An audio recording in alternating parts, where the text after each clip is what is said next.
Welcome students, B Com part first paper आपका second. और इसमें हम पढ़ रहे हैं आपका मैनेजरियल इकोनॉमिक्स चैप्टर। और इसमें हम आगे बढ़ते हैं, शुरू करते हैं इसकी सब्जेक्ट मैटर। तो इसका जो सब्जेक्ट मैटर होगा उसमें हम इंक्लूड करेंगे बिजनेस जो फर्म है आपकी, उसके ऑर्गेनाइजेशन को, प्लानिंग को, कंट्रोलिंग, निर्देशन और पुनर्मूल्यांकन, इन सबको हम इंक्लूड करेंगे। चूँकि प्रबंधकीय अर्थशास्त्र फर्म के सिद्धांत से रिलेटेड है, इसलिए इसमें फर्म के संचालन से संबंधित जो भी सारे कार्यों का विश्लेषण या प्रिंसिपल्स या जो भी कुछ होंगे वही इसकी विषय सामग्री होगी। जैसे आपकी ये प्लानिंग,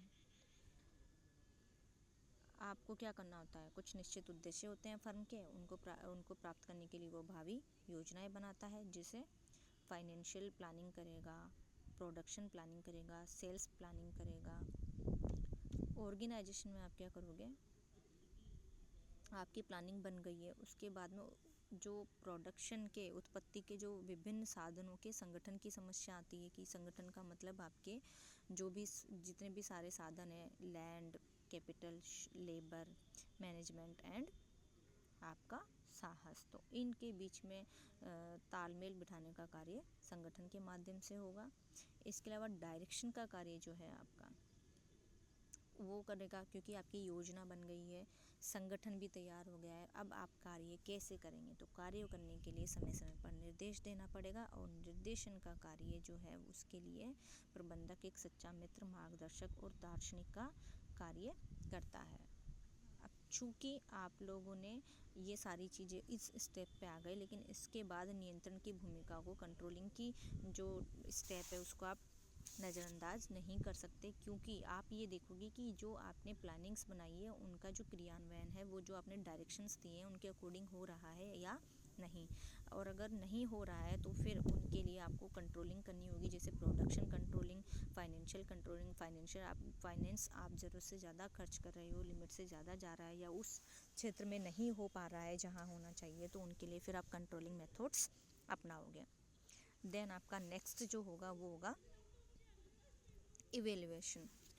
इवेल्युएशन क्यों ज़रूरी है कि आपने जो प्लानिंग करी है वो सक्सेसफुल हुई है कि नहीं, उसका आप इवेल्युएशन से पता लगाओगे। और अगर वो आपने अच्छे से प्लानिंग करी, अच्छे से संगठन है आपका, अच्छे से आपने निर्देशन का कार्य किया, कठोर नियंत्रण लगाया, उसके बाद भी सफलता नहीं मिली, तो वो प्रबंधक क्या करता है, उसके मूल कारणों की खोज करता है। और ये सब चीज़ें आपको इवेल्युएशन से पता लगता है। ये आपकी ए तो थी आपकी विषय सामग्री, और बी पार्ट है आपका स्कोप ऑफ मैनेजरियल इकोनॉमिक। तो ये हम पढ़ते हैं, यह चूँकि आपकी एकदम न्यू ब्रांच है और ये अपने डेवलपिंग दौर से गुजर रही है, तो इसके क्षेत्र में विद्वानों में जो है काफ़ी मतभेद है, काफ़ी डिस्प्यूट्स हैं, उनके बहुत अलग अलग ये कह दें हम थॉट्स हैं। कुछ अर्थशास्त्रियों ने खेलों के सिद्धांत, theory of games, linear programming, रेखीय कार्यक्रम, सामग्री प्रतिरूप, इन्वेंट्री मॉडल्स आदि को भी मैनेजरियल इकोनॉमिक्स का क्षेत्र माना, लेकिन कुछ विद्वानों ने इसको इंक्लूड नहीं किया। तो आजकल जो प्रबंधकीय अर्थशास्त्र है उसके क्षेत्र में उन सभी आर्थिक सिद्धांतों और विश्लेषण विधियों का समावेश किया जाता है जो कि पूंजी प्रबंधन, मांग विश्लेषण एवं पूर्वानुमान, लागत एवं उत्पादन विश्लेषण, मूल्य नीतियाँ और परियोजना मूल्यांकन आदि के रूप में व्यावसायिक फर्मों के प्रबंधकों को निर्णय लेने और भावी नियोजन करने में सहायता प्रदान करते हैं। यानी कि इन सारी चीज़ों के लिए demand analysis and forecasting, cost and production analysis, price policies, project evaluation, capital management, इन सब के लिए इसको इंक्लूड करते हैं। जैसे फर्स्ट है आपका डिमांड एनालिसिस एंड फोरकास्टिंग। तो इसमें क्या होगा, सभी आर्थिक सिद्धांतों एवं धारणाओं का किससे रिलेटेड, डिमांड से रिलेटेड अध्ययन किया जाता है, और विश्लेषण विधियों से, एनालिसिस मेथड्स से डिमांड के जो भावी अनुमान है, फ्यूचर जो भी आप अनुमान लगाओगे, एस्टिमेशन जो भी लगाओगे, एस्टिमेटेड डिमांड जो आपकी होगी, वो उसके आधार पे आप उत्पादन के साधनों को, आपके जो प्रोडक्शन के जो भी साधन होंगे उनको आप प्रोडक्शन कार्य में लगा सकते हैं। जब तक आपको पता नहीं होगी कि आपकी डिमांड क्या है वस्तु की, आप किस प्रकार से उसमें अपनी रॉ मटेरियल और अपनी लेबर इन सब को इंक्लूड करोगे, तो इसके लिए सबसे पहले डिमांड के अनुमान लगाए जाते हैं और इसमें हम इंक्लूड करते हैं लॉ ऑफ डिमांड, ये जो आपका है मांग की लोच उपयोगिता, इलास्टिसिटी ऑफ डिमांड, तटस्थता वक्र, इंडिफरेंस कर्व, ईटीसी। और इनके आधार पर हम इनकम, मांग पर, डिमांड पर इनकम इफेक्ट, सब्स्टिट्यूट इफेक्ट और प्राइस इफेक्ट की व्याख्या करेंगे, यानी कि ये सारी चीज़ें इसमें इंक्लूड होंगी। नेक्स्ट है आपका उत्पादन एवं लागत विश्लेषण, प्रोडक्शन एंड कॉस्ट एनालिसिस। इसके अंदर हम क्या देखेंगे, उत्पादन की मात्रा का निर्धारण करेंगे। हमने डिमांड की मात्रा का निर्धारण कर लिया है, देन हम उत्पादन की मात्रा, क्वांटिटी ऑफ प्रोडक्शन का डिसीजन लेंगे और उसमें उस प्रोडक्ट में लगने वाली लागतों का विश्लेषण, लाभ की मात्रा का नियोजन, यानी कि आपने लागत इंक्लूड कर लिया है, देन आप लाभ की मात्रा का भी तो नियोजन करोगे। प्राइस जो होगी, प्राइस पॉलिसी होगी, वो आप देखोगे। तो इसमें हम इंक्लूड करेंगे average and marginal cost, fixed and variable cost, short and long term cost और उनको नापने वाली मेथड्स। इनके अलावा कॉस्ट एंड प्रोडक्शन जो है आपका, उसमें relation, return on scale, production process, linear programming और ब्रेक इवन पॉइंट, इन सबको आप इसमें इंक्लूड करोगे। नेक्स्ट है आपका मूल्य निर्धारण नीतियाँ एवं व्यवहार, प्राइस पॉलिसीज एंड प्रैक्टिस। मूल्य निर्धारण किसी फर्म के लिए सर्वाधिक महत्व का विषय होता है। चूँकि अब आपने डिमांड तय कर ली है, उत्पादन की मात्रा तय कर ली है, लागत तय कर ली है, अब आप क्या करोगे, प्राइस तय करोगे। तो प्राइस तय करने के लिए आप मूल्य निर्धारण नीतियाँ अपनाओगे और उसमें हम देखेंगे फर्म के लाभ, वस्तु की मांग और फर्म की सफलता। ये सारे पॉइंट्स को ध्यान में रख करके प्राइस आप डिसाइड करोगे। तो इनके लिए सबसे पहले हम बाजार की कई दशाएं, जैसे कि perfect competition, imperfect competition, monopoly, oligopoly, duopoly, एकाधिकृत प्रतियोगिता, जो आपकी है, इन सब में मूल्य निर्धारण के सिद्धांतों का अध्ययन इसमें करेंगे। और मूल्यों संबंधी पूर्वानुमान एवं विक्रय समस्याओं का भी इसमें समाधान विश्लेषण होता है। नेक्स्ट है आपका लाभ अधिकतमीकरण अथवा लाभ प्रबंध। अब देखिए, मूल्य निर्धारण कर दिया, उसके बाद आपके पास क्या आएगा, लाभ अधिकतमीकरण, यानी कि आप अपने लाभ को अंततः अधिकतम करना ही व्यावसायिक अथवा उत्पादक फर्म का उद्देश्य होता है। तो उसके लिए वो कुछ डिसीजंस लेता है।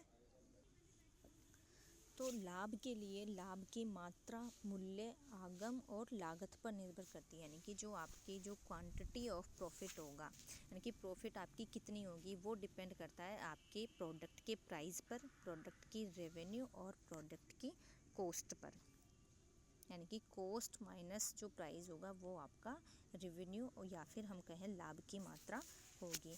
तो इसमें लाभ अधिकतमीकरण और लाभ नियोजन के लिए लाभ संबंधी कॉन्सेप्ट्स का हम समावेश करेंगे, जैसे नेचर ऑफ प्रॉफिट और लाभ के मापन, यानी कि लाभ को किस प्रकार से मापने की क्या क्या चीज़ें हैं। कॉस्ट कंट्रोल के लिए हम क्या कर सकते हैं, क्योंकि लागत कम से कम होगी तभी आपका लाभ भी बढ़ पाएगा अगर प्राइस सेम है तो। इसके अलावा लाभ अधिकतमीकरण रीतियों का अध्ययन हम इसमें करेंगे और उचित लाभ नीति का चयन करने का भी इसमें शामिल किया जाता है। देन हम करेंगे कैपिटल मैनेजमेंट। कैपिटल यदि नहीं है तो आपका व्यवसाय ही शुरू नहीं हो सकता है। इसलिए जो आपका पूंजीगत विनियोग है, आपका कैपिटल इन्वेस्टमेंट से, उनके लिए आवश्यक साधन जुटाने, पूंजीगत व्यय का समुचित नियोजन और प्रभावी नियंत्रण करने के लिए प्रबंधकों को पूंजी की लागत, उस पर प्राप्त होने वाले लाभ की दर की गणना और पूंजीगत व्यय वाली वैकल्पिक परियोजना में से विवेकपूर्ण चुनाव के लिए उसका मूल्यांकन और तुलना आदि विषयों का अध्ययन इसमें आता है। यानी कि आपने जो अगर कहीं से कैपिटल ली है तो उसकी कॉस्ट क्या पड़ी, कैपिटल की कॉस्ट आप चुकाओगे ब्याज के रूप में, या अगर अंश पूंजी जारी कर रहे हो तो फिर आप प्रॉफिट के रूप में। इसके अलावा उस पर प्राप्त होने वाले लाभ की दर की गणना, यानी कि आपने जो कैपिटल ली उस पर आप कितना लाभ कमा पा रहे हो। इसके अलावा आप पूंजीगत व्यय यदि कहीं कर रहे हो तो वैकल्पिक जो परियोजनाएं होंगी उनमें से आप कौन सी चूज़ करोगे जो कि आपके लिए ज़्यादा फायदेमंद होगी। नेक्स्ट है आपका परियोजना मूल्यांकन, प्रोजेक्ट इवेल्युएशन। जब व्यावसायिक फर्म की परियोजना का समग्र रूप से मूल्यांकन किया जाता है तो फर्म की विभिन्न योजनाओं की उपयुक्तता या कमियों का पता लगाया जा सकता है। अब देखिए आपने ये सारी चीज़ें कर ली, उसके बाद आप क्या करोगे, परियोजना प्रोजेक्ट इवेल्युएशन, यानी कि आप जिस प्रोडक्ट का, जिस परियोजना का कोई भी व्यावसायिक फर्म या संगठन व्यापार या हम कहें कि बिजनेस कर रही है तो उसका मूल्यांकन करना भी ज़रूरी है कि वो हमें फ्रूटफुल है या नहीं। तो उसके अंतर्गत हम आदान प्रदान विश्लेषण करेंगे, लागत मांग एवं लागत विश्लेषण करेंगे, साधनों का अनुकूलतम संयोग निर्धारण, मूल्य नीति एवं व्यवहार में सामंजस्य आदि तकनीकों को, game theory, inventory models, linear programming आदि सब चीज़ों को ऑपरेशन रिसर्च टेक्निक्स कहा जाता है, इनको OR टेक्निक्स कहा जाता है, इनका हम अध्ययन करेंगे। और अन्य में हम उनको इंक्लूड करेंगे जो कि आपको डायरेक्टली या तो डायरेक्टली तो इसमें मैनेजरियल इकोनॉमिक्स में नहीं आते, लेकिन इनडायरेक्टली उनको इंक्लूड किया जा सकता है, जैसे सरकार की व्यापारिक और औद्योगिक नीतियाँ। अब इनको हम डायरेक्टली इंक्लूड नहीं करते लेकिन ये इसको प्रभावित करते हैं, इसलिए हम industry and trade policies of government को इंक्लूड करेंगे। मैक्रो इकोनॉमिक फैक्टर्स को इंक्लूड करेंगे, इसको हमने स्टार्टिंग में ही पढ़ लिया था। अब हम बात करेंगे व्यावसायिक अर्थशास्त्र और अर्थशास्त्र में डिफरेंस। दोनों सेम से नहीं लगते, हम अर्थशास्त्र को और प्रबंध के अर्थशास्त्र को कहीं ना कहीं एक सेम साउंड कर जाते हैं, लेकिन दोनों अलग अलग हैं।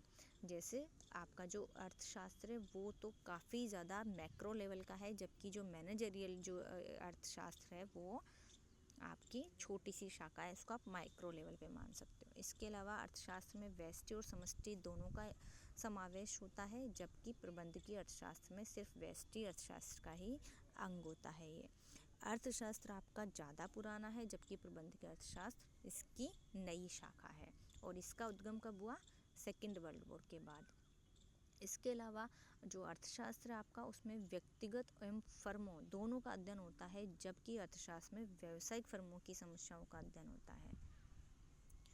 और अर्थशास्त्र के अध्ययन एवं विश्लेषण में विशुद्ध सैद्धांतिक दृष्टिकोण की प्रधानता है, जबकि प्रबंधकीय में व्यवहारिक दृष्टिकोण है। इसके अलावा अर्थशास्त्र के सिद्धांतों का प्रतिपादन एवं विवेचन अनेक काल्पनिक मान्यताओं पर होता है, जबकि आपके प्रबंधकीय में व्यवहारिक परिस्थितियों के अनुरूप होता है। अर्थशास्त्र की धारणाएं आपको काल्पनिक लगेंगी, जबकि प्रबंधकीय अर्थशास्त्र की धारणाएं अधिक प्रैक्टिकल और वास्तविकता के निकट होंगी। अर्थशास्त्र को वास्तविक विज्ञान के रूप में मान्यता दी गई है, जबकि हमने प्रबंधकीय अर्थशास्त्र की प्रकृति पढ़ी, ये पर्सपेक्टिव है और ये नीति प्रदान आदर्श विज्ञान मानी गई है। अर्थशास्त्र में सिद्धांतों का विश्लेषण किया जाता है, जबकि प्रबंधकीय अर्थशास्त्र में उन सिद्धांतों का विश्लेषण करके उनका व्यावसायिक प्रयोग फर्म की समस्याओं के समाधान, फर्म नियोजन और नीति निर्धारण में किया जाता है। अर्थशास्त्र की व्यष्टि शाखा में वितरण के सभी सिद्धांत इंक्लूड है, जबकि इसमें वितरण के सिर्फ लाभ के सिद्धांत को इंक्लूड किया गया है, किसमें, प्रबंधकीय अर्थशास्त्र में। मेसी के अनुसार अर्थशास्त्र में मांग एवं पूर्ति दोनों का विश्लेषण संपूर्ण अर्थव्यवस्था का सामान्य कार्यकरण के संदर्भ में किया जाता है, जबकि जो प्रबंधकीय अर्थशास्त्र इसमें मांग एवं सप्लाई जो है आपकी, उसका विश्लेषण किसी विशेष फर्म की क्रियाओं के लिए ही किया जाता है। यानी कि आप ये देखिए अर्थशास्त्र जो है आपका वो बहुत वाइड है, जबकि प्रबंधकीय अर्थशास्त्र जो है वो इसी का एक अंग है, हम इसको ऐसे समझ सकते हैं। दोनों में डिफरेंस भी हमने पढ़ लिया है, तो हमारे लिए ये चीज़ और भी क्लियर हो गई है। नेक्स्ट हम बात करते हैं व्यावसायिक निर्णयों में व्यावसायिक अर्थशास्त्र का महत्व एवं भूमिका, यानी कि आपके जो बिजनेस डिसीजंस हैं उनमें इम्पोर्टेंस ऑफ एंड रोल क्या है।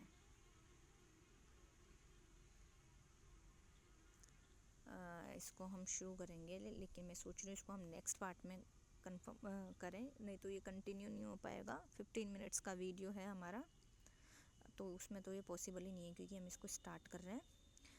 फिर भी हम देखते हैं इसमें हम क्या करेंगे, जो आपकी व्यवसायिक अर्थशास्त्र से रिलेटेड जो भी डिसीजंस लेंगे, जो बिजनेस डिसीजंस लेंगे, उसमें व्यवसायिक अर्थशास्त्र के महत्व को हम जांचेंगे कि ये वाकई में उसके लिए हम जो डिसीजंस ले रहे हैं उसके लिए इसकी ज़रूरत क्यों है या इसकी आवश्यकता क्यों है, वो सारी चीज़ें हम इसमें इंक्लूड करेंगे। जैसे चलो इसको हम नेक्स्ट पार्ट में कंप्लीट करते हैं।